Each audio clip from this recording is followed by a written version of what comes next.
frame that I applied? Probably a month after I had the VF8, then I started applying for the clean air vehicle stickers.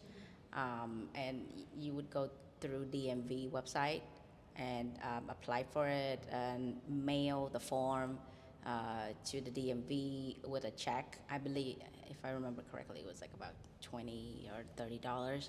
And then I recently received my clean air stickers, so it took exactly 2 months for them to process and send it home. And this stickers is valid through September 2025.